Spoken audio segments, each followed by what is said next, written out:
Okay, we're getting in a reaction from the National Conference leader, Junaid Mattu, who has now called for the removal of Z category security provided to Mirwaiz Farooq. And this is after the news came of the death of the Deputy Superintendent of Police, Mohammed Ayub Pandit, who was lynched to death by an irate mob.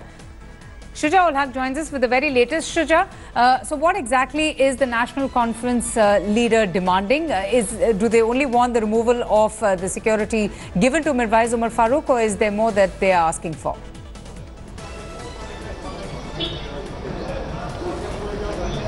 Well, this is a surprising development. National Conference spokesperson tweeted saying that he thinks that the security of Mirwaiz Farooq should be withdrawn after this incident of lynching of this DSP outside the Jamia Masjid mosque yesterday. But he has also quickly sort of added that it is his personal view. This does not, this does not mean that this is the party view. So it will be important to understand whether Omar Abdullah or other top leaders endorse that view and call for withdrawal of security of Mirwaiz following this incident. Absolutely. Just stay on with me, Shuja, because we are also getting in some more breaking news coming in from the separatist leader, Mirwaiz Farooq. He seems to have justified the killing of Ayub. In fact, what he has said is that the brutal reactions occur as police are being used against the people in the most brutal ways in the state of Jammu and Kashmir, especially in Srinagar. So Mirwaiz Farooq there literally justifying the killing of the Deputy Superintendent of Police. Shuja, just tell me a little bit more. I mean, this kind of a reaction coming in from Mirwaiz Farooq is absolutely shocking, right? At a time when the entire valley is in a state of shock, his own family are in a state of mourning, and even the state police who are trying to find out who were behind his murder. Well, yes, we just received the statement from Mirwaiz Farooq.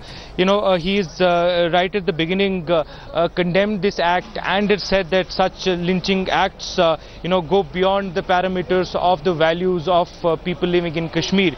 While he has condemned the act and suggested that this is something that should not have happened, he's at the same time said that this is somehow the result of pitching people against each other. Whether this is something that he will sort of explain further from here is we'll have to wait and watch for. But the statement that we have received has 2 points. One, very clearly condemning the act of lynching that took place yesterday, and at the same time suggesting that it was somehow the result of pitching Kashmiris against each other. Now, tell me something. Has it been confirmed if Mirwaiz Farooq was present in the mosque when, the police officer was lynched to death?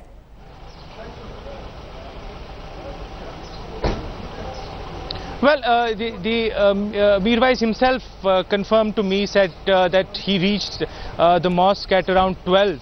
And that was the time when this incident had already taken place. After that, he stayed there at Jamia Masjid, carried on with his religious duties of delivering the sermon. But he himself has confirmed this thing to us, that he was not present at that point of time when the incident took place. He has also clarified that the timing at which he reached was way after this incident took place. As per the police records, the incident of lynching took place between 10 and 11, and Mirwaiz, by his own admission, says that he reached the mosque at 12.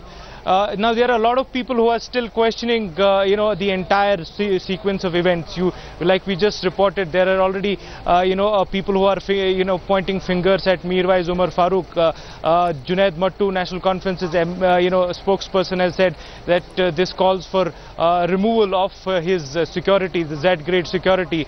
We'll have to see whether there will be other voices also coming in, against Mirwaiz for the fact that he delivered the sermon at Jamia Masjid after that incident took place.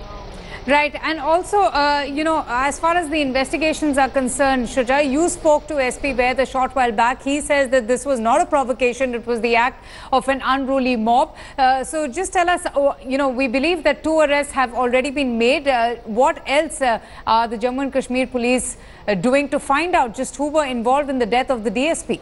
Well, the J&K police said that they are. The DGP himself confirmed that 2 people were arrested and another one was identified.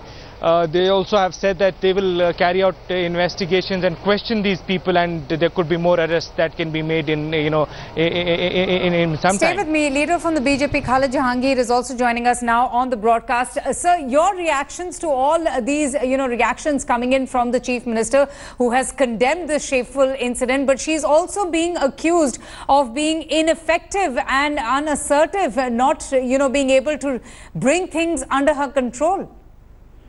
Well, it's not fact that Chief Minister doesn't bring his things in control. There is an unified high command which deals the situation in the state of J&K.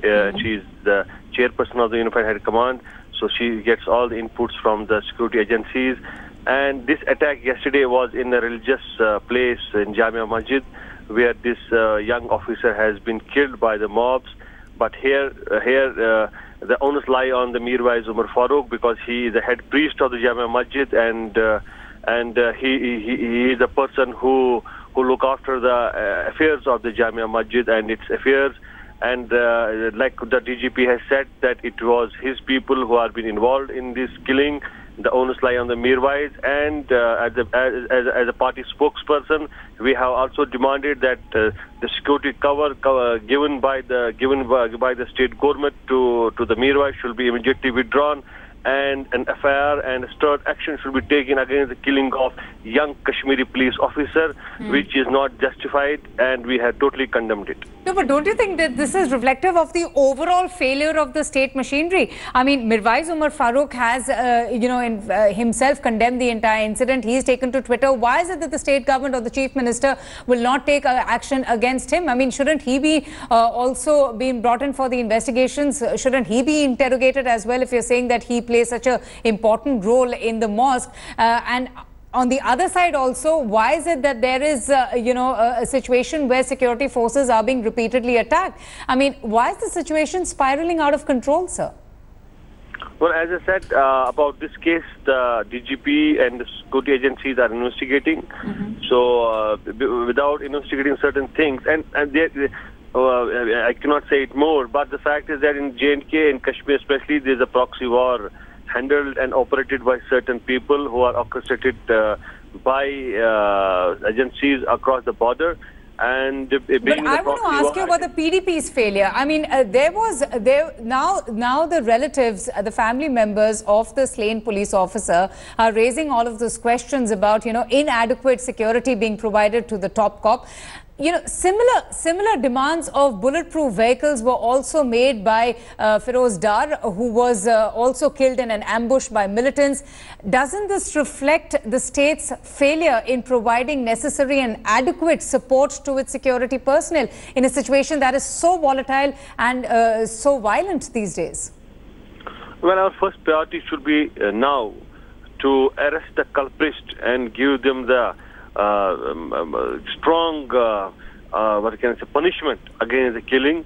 And when you talk about that, the police officers that don't have a bulletproof security vehicles and this thing, well, it has been clear in the parliament also that our Home Minister has given the huge support to the J&K police. And if there is any cons about this incident, I think our police officer department is capable to check about it.